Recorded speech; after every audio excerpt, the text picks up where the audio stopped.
So good morning, Monday. Good morning to all. Here it is, class assignment 29 number example 30, 27 and 28 जो अभी हम discuss करने वाले हैं. Home assignment is in front of you which you have to achieve. चलिए एक different pattern का question लेकर हम स्टार्ट कर रहे हैं आज की क्लास. उसमें सबसे अच्छी बात ये, अगर आप चेक करें इलस्ट्रेशन नंबर 29 की, ये टास्क आपको प्लीज स्क्रीनशॉट ले लीजिए. Please take a screenshot because if I want to scroll this screen, ये मुझे डिलीट करना पड़ेगा स्क्रीन से, राइट बच्चों? चलिए, थैंक यू. इलस्ट्रेशन नंबर 29, आप देखिए कुछ यूनिक टाइप से आपको दिख रहा है. Give the journal entries corresponding to the narration given below. बच्चों, हम ये छोटे बच्चों की तरह आपसे एक छोटा सा क्वेश्चन पूछ रहे हैं. मतलब हमने जो क्वेश्चन में ट्रांजैक्शंस देते थे, उन ट्रांजैक्शंस को ही तो हम नरेशन के रूप में नोट डाउन करते हैं. इफ यू रिमेंबर, आप नरेशंस को कहां से पुट अप करते हो बच्चों? नरेशन कहां से लिखते हो आप? सर ये नरेशन हम क्वेश्चन की हेल्प से लिखते हैं, इसमें तो कोई डाउट ही नहीं है सर. तो फिर हमने आपको क्वेश्चन ना देके सीधा आंसर दे दिया, नरेशन दे दिया. देखिए ट्राई करते हैं. First point, goods of the list price of 8000 purchase at 20% TD and 5% CD. अब जल्दी से सोचिए कौन सा अकाउंट ईयर होना चाहिए? Yes yes yes, purchase account year. कौन सा account year? Purchase account DR. और ये बात भी कंफर्म है कि हमने गुड्स कैसे परचेज किया बच्चों? कैश में. हमने गुड्स कैसे परचेज किया students? Cash. Is it fine? तो चलिए कैश परचेज किया तो कैश आएगा बिजनेस से. कैश को क्या करना होगा हमें? क्रेडिट. और हमें कैश डिस्काउंट भी मिला है, उसे भी क्या करना होगा? Credit. What should be the answer? Answer आप चाहे तो नोट डाउन कर सकते हैं अपना रजिस्टर. हमेशा अकाउंट्स की क्लास में एक बच्चे का रजिस्टर, रफ रजिस्टर ओपन रहना चाहिए, क्योंकि मेरी इतनी फास्ट स्पीड भी नहीं है. अकॉर्डिंग टू ऑनलाइन क्लासेस मैंने अपनी स्पीड को भी धीरे किया है. The answer will be purchase account लिया to cash account to discount receive. Purchase debit होता है, हमें पता है. कैश को क्रेडिट क्यों किया? Because cash is going out from the business और हमें कैश डिस्काउंट मिला है विच इज आवर प्रॉफिट. इसलिए हमने कैश डिस्काउंट को भी क्रेडिट कर दिया. बट क्या नाम लिखा? To discount received account. Mausam try कीजिए बेटा, ऑफिशियली फर्स्ट क्लास है.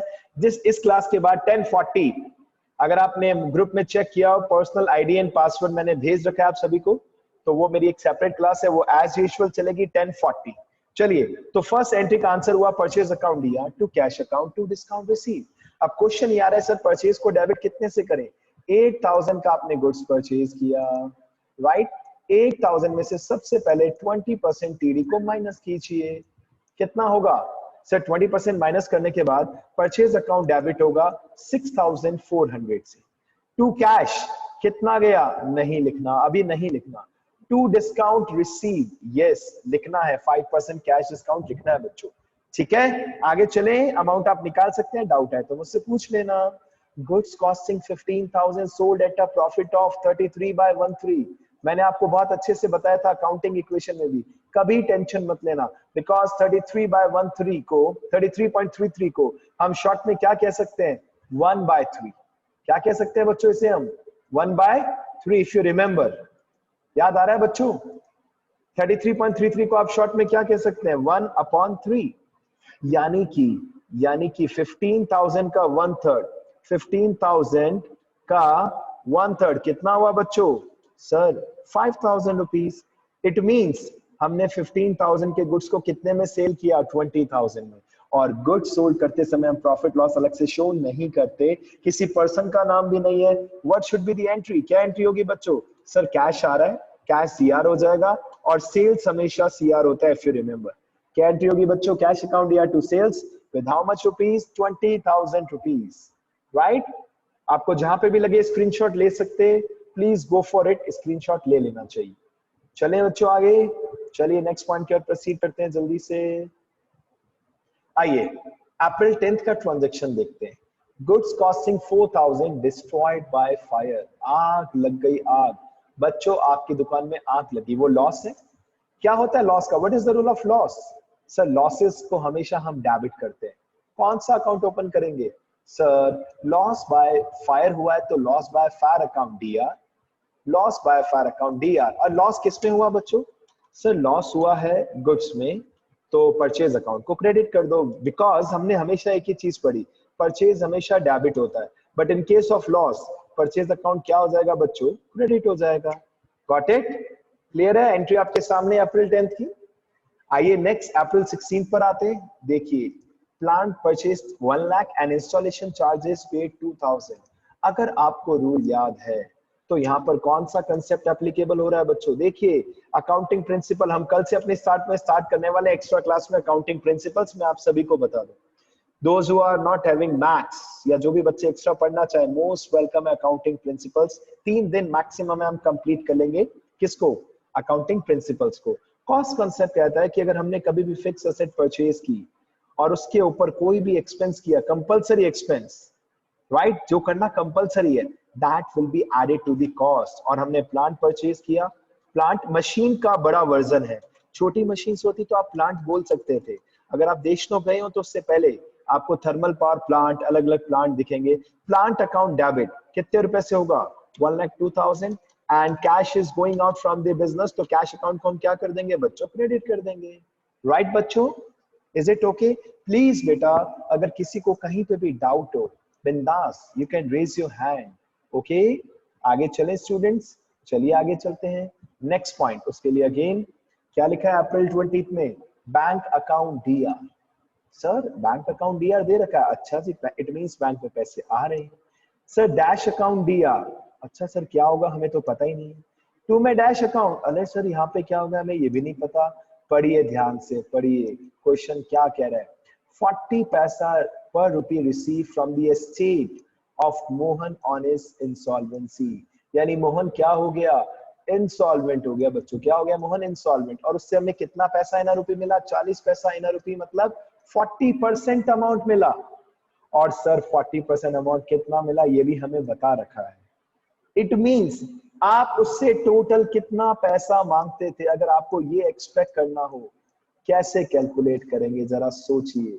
कैसे कैलकुलेट करेंगे बच्चों? हम कैसे पता लगाएंगे कि सर हम मोहन से कितना पैसा मांगते थे?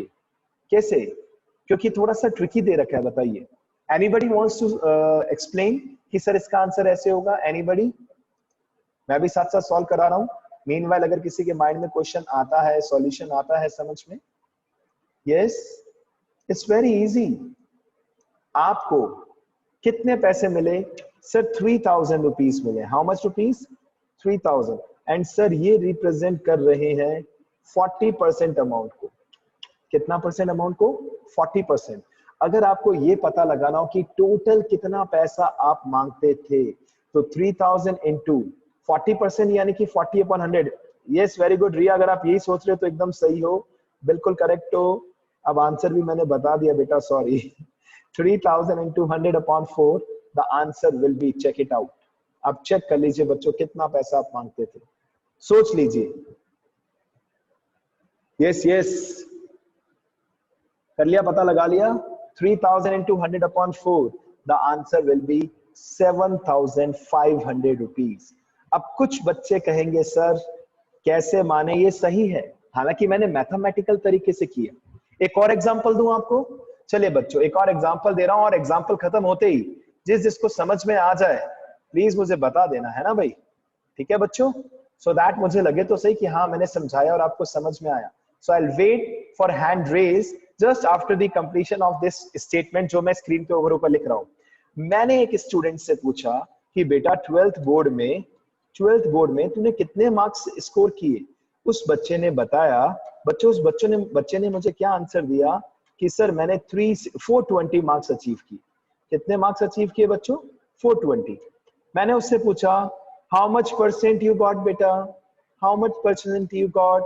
तो उसने आंसर दिया सर 70%। कितना परसेंट आंसर दिया बच्चों? 70%। मैंने उससे पूछा ओवरऑल पेपर कितने मार्क्स का था, ओवरऑल मार्क्स कितने थे? उसने कहा ये नहीं पता। उस बच्चे ने कहा ये नहीं पता। तो हमने कहा बुद्धू, जब तेरे 420 नंबर आए हैं वो रिप्रेजेंट कर रहे हैं। यस रिया, मुझे पता है आप सेम ही आंसर देने वाले हो बेटा, वेरी गुड। और आप में से और भी बच्चे 1 मिनट में समझने वाले। हमने उसको कहा बेटा 420 नंबर आए, ये 70% को रिप्रेजेंट कर रहे हैं। तो अगर 100/70 से मल्टीप्लाई कर दिया जाए, कितने मार्क्स का पेपर था? 600, राइट? जितने भी बच्चों को समझ में आ गया आप रेज हैंड कर सकते हैं, राइट बच्चों? Just a second. Yes, paper was of how much marks? ये क्या हुआ? यहाँ कर्सर वर्कआउट क्यों नहीं कर रहा बच्चों? 600. Got it? ठीक है बच्चों, कितने और स्टूडेंट्स को समझ में आ गया पॉइंट? जल्दी से बताइए। तो ये प्रेजेंटेशन स्क्रीनशॉट लेना चाहिए 100%। यस, वेरी गुड बेटा, very good, thank you very much. आज के बाद आई थिंक आप ये चीज नहीं भूलेंगे, क्योंकि 12th में भी ये चीज काम की है बच्चों। ये आपको 12th में क्या लाइफ में कहीं पे भी मिल सकता है, जहां पर भी प्रैक्टिकल डिस्कशन हो रहा हो।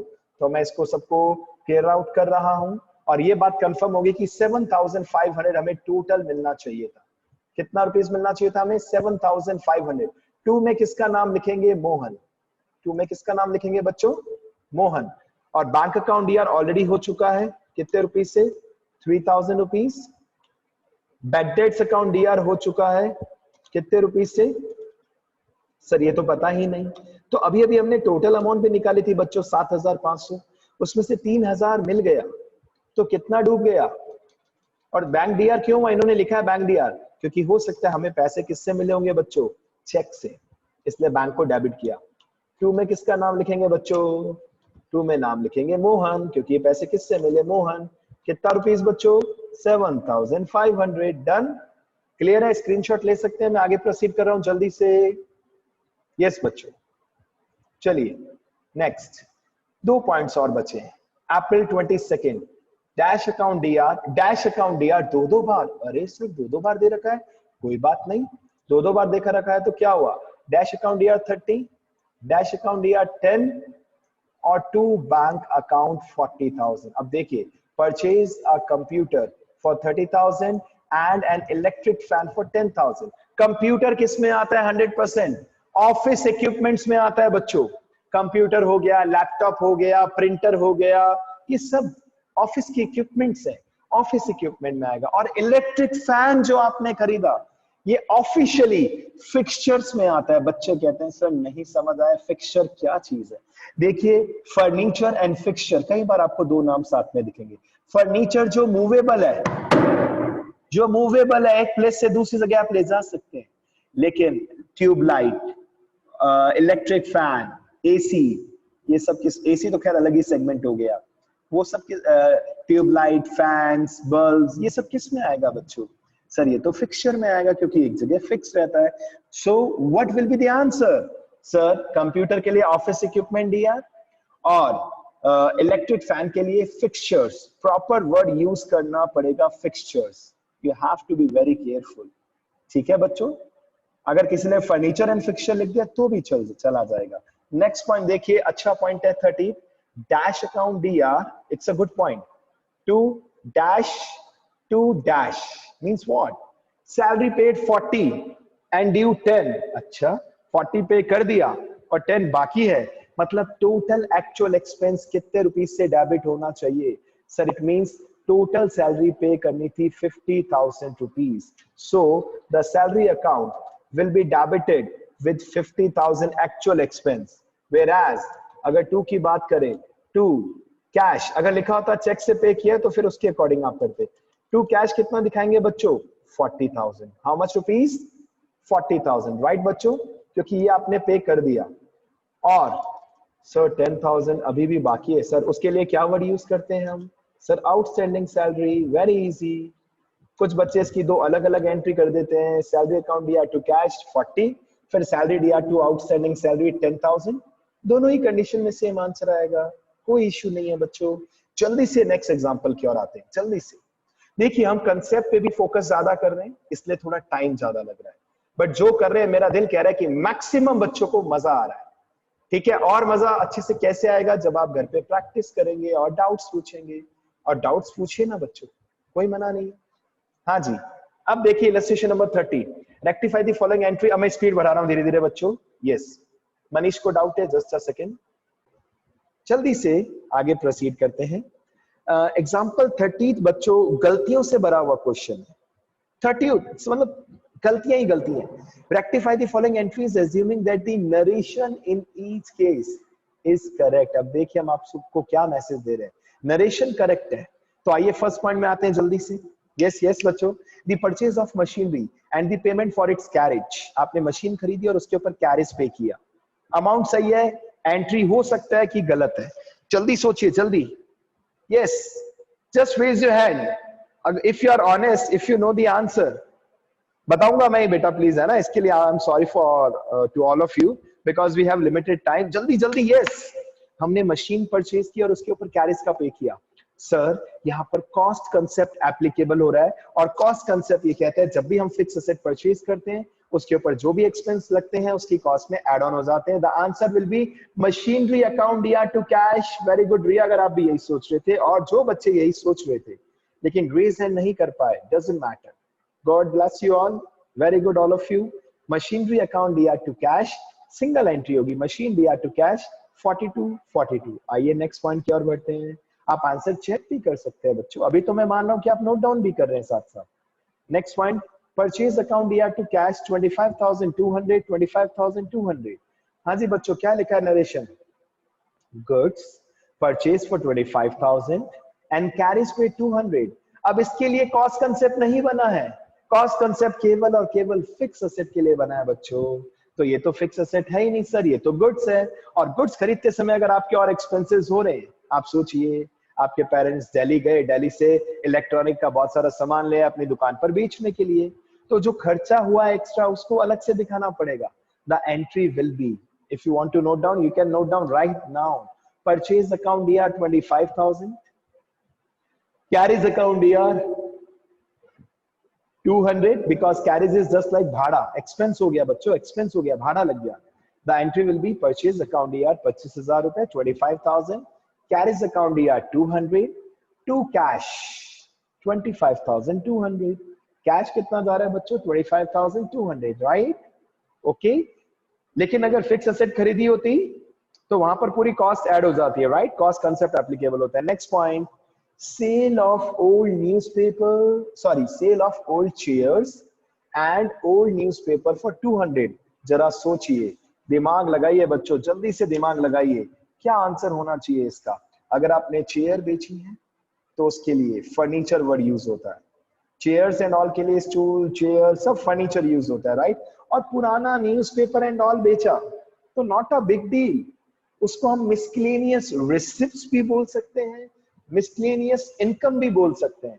सो जो सही आंसर होना चाहिए, सर कैश अकाउंट यार बिल्कुल सही है, पैसे आ रहे हैं, कैश शुड बी डेबिटेड, बिल्कुल करेक्ट। लेकिन टू सेल्स वर्ड गलत क्यों है बच्चों? क्योंकि सेल्स वर्ड केवल गुड्स के लिए यूज होता है। सेल्स वर्ड किसके लिए यूज होता है? गुड्स के लिए, राइट स्टूडेंट्स? तो यहाँ पर टू में फर्नीचर आना चाहिए। और जो आपने न्यूज़पेपर बेचा वो छोटी मोटी इनकम हुई है बच्चों आपकी, उसके लिए क्या वर्ड यूज होना चाहिए? मिसलेनियस इनकम भी बोल सकते हैं, मिसलेनियस मतलब छोटी मोटी इधर उधर की इनकम, या फिर मिसलेनियस रिसिप्ट्स भी बोल सकते हैं।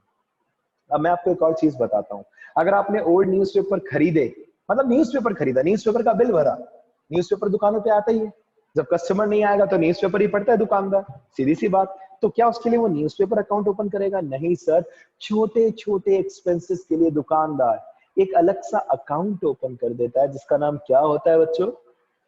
Miscellaneous expenses. उसको आप सन्ड्री एक्सपेंसेस भी बोल सकते हैं, मिसलेनियस एक्सपेंसेस भी बोल सकते हैं, सन्ड्री एक्सपेंसेस भी बोल सकते हैं स्टूडेंट्स। ओके, तो सो the final answer of 10th April is cash account दिया टू फर्नीचर होना चाहिए, और टू में मिसलेनियस इनकम या miscellaneous receipts. Next, very easy, cash account दिया टू राकेश। राकेश से आपको कौन सा पैसा मिला? which were written off as bad debts last year। ये पैसा लास्ट ईयर डूब गया था। Raghav, I want you to try. Yes Raghav, fast. So the final answer of April 16 will be cash account दिया टू बैड डेट्स रिकवर्ड, क्योंकि डूबा हुआ पैसा आपको वापस मिला है, राइट स्टूडेंट्स? चलिए आगे चलते हैं जल्दी से। नेक्स्ट, हाँ जी, चैरिटी अकाउंट दिया टू सेल्स। बच्चों देखिए कैसी हॉरिबल मिस्टेक कर रहे हैं। चैरिटी दिया टू सेल्स, जरा नरेशन पढ़ते हैं। Goods costing 2,000 were given away as charity. Sir charity तो डीआर में सही लिखा है, बट टू में सेल्स नहीं आना चाहिए, टू में परचेजेस आना चाहिए। क्या आना चाहिए बच्चों? टू में परचेजेस, क्योंकि गुड्स में कभी भी लॉस होता है तो परचेज को आप क्रेडिट कर देते हैं। Last point, income tax debit to bank, payment of income tax, payment of income tax. हाँ जी बच्चों, अब देखिए, income tax is a personal expense, income tax is a personal expense. और आप सभी को एक बात बता देता हूं, अगर आप इनकम टैक्स पे कर रहे हैं तो मान के चलते कि वो जाके कैश नहीं होता बच्चों। कुछ चीज आपको ध्यान रखनी पड़ेगी, जैसे बैंक से लोन लेते हैं तो बैंक को ही आप डेबिट करते हैं। अगर आप इनकम टैक्स पे कर रहे हैं तो हम ये मान के चलते हैं कि आप चेक से ही पेमेंट कर रहे हैं। बट इनकम टैक्स एक पर्सनल एक्सपेंस है। क्यों है सर पर्सनल एक्सपेंस? क्योंकि मालिक ने जो पैसा कमाया उसने कैपिटल में ऐड ऑन कर लिया, और कैपिटल किसका है सर? बिजनेसमैन का है सर। हर साल प्रॉफिट को कैपिटल में ऐड कर लेता है सर। बहुत गंदा है बिजनेसमैन, छोड़ता नहीं है बिजनेस में पैसा, भले वो बिजनेस में पड़ा है किसका? मालिक का। तो मालिक ने अगर अपने इनकम के ऊपर टैक्स पे किया तो वो पर्सनल एक्सपेंस है बच्चों, उसके लिए ड्राइंग सीआर होना चाहिए। इन्होंने नहीं किया, हम कर देंगे सर, हमें मार्क्स भी मिलेंगे।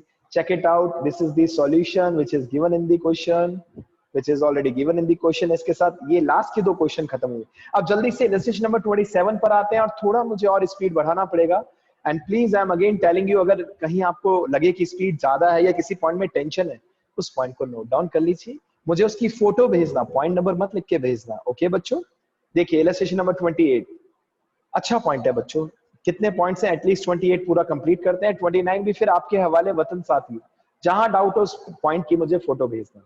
Number 1 point, April 1st received an order for goods from for ₹120 from Messrs Gauri Shankar and Sons।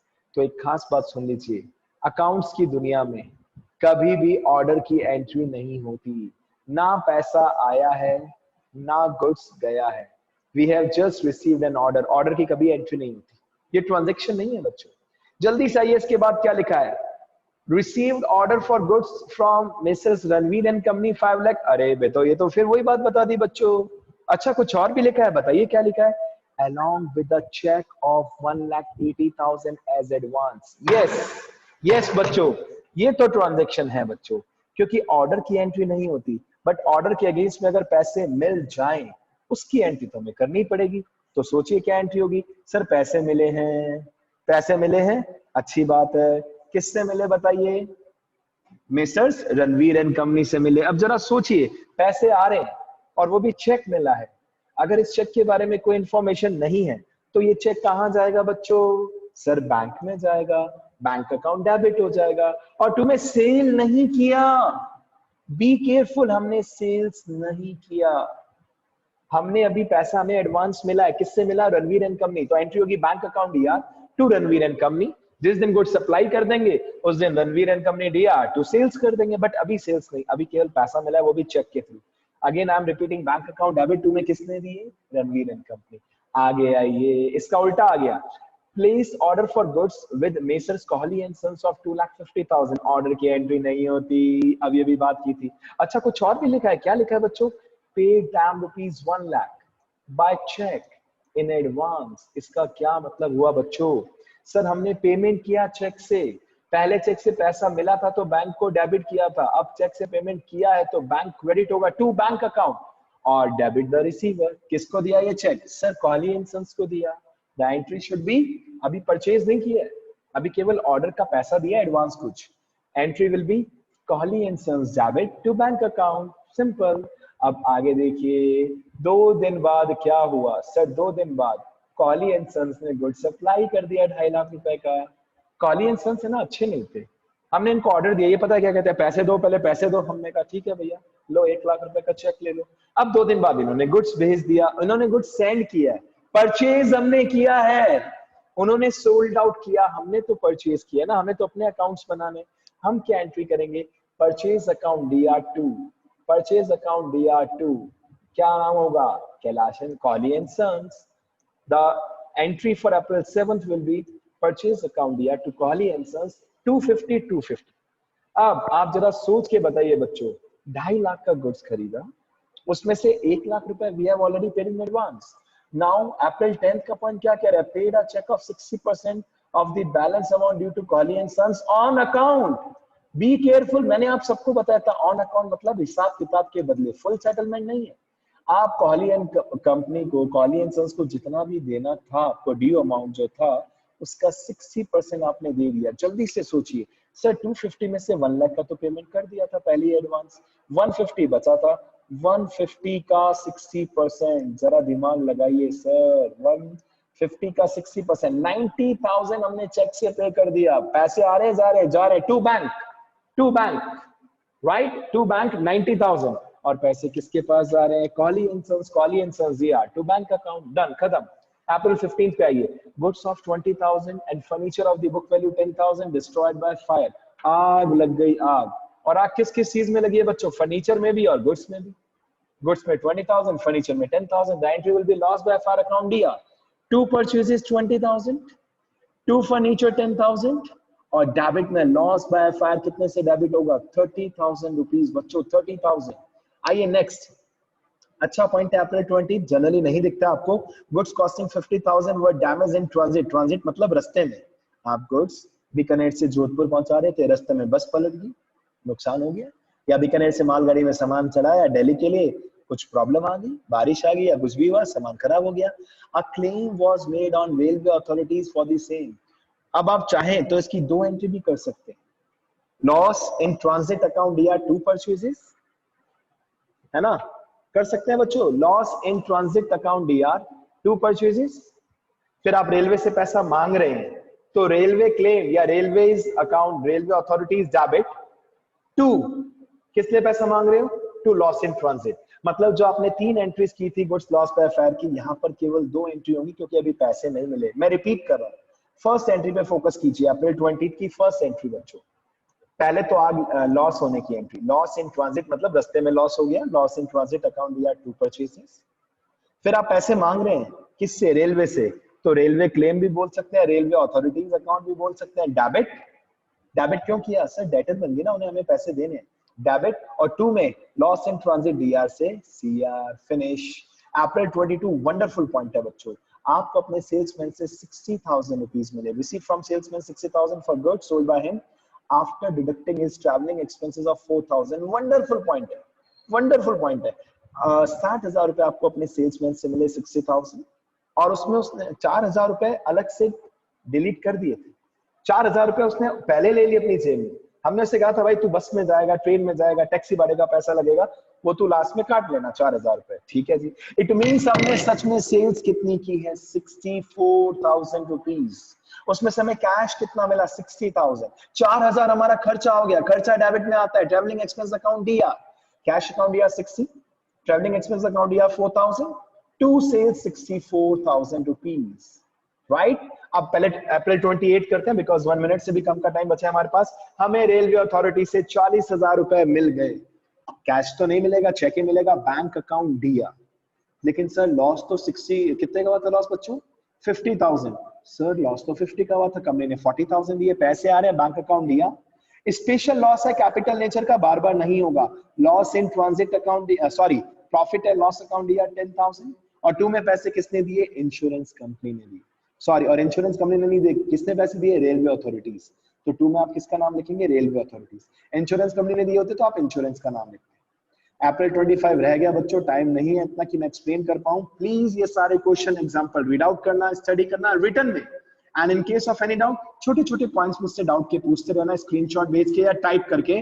ठीक है बच्चों, bye bye, all the best. 10 minutes बाद एक्स्ट्रा क्लास स्टार्ट हो रही है। Those who want to attend from basics are most welcome. Bye bye.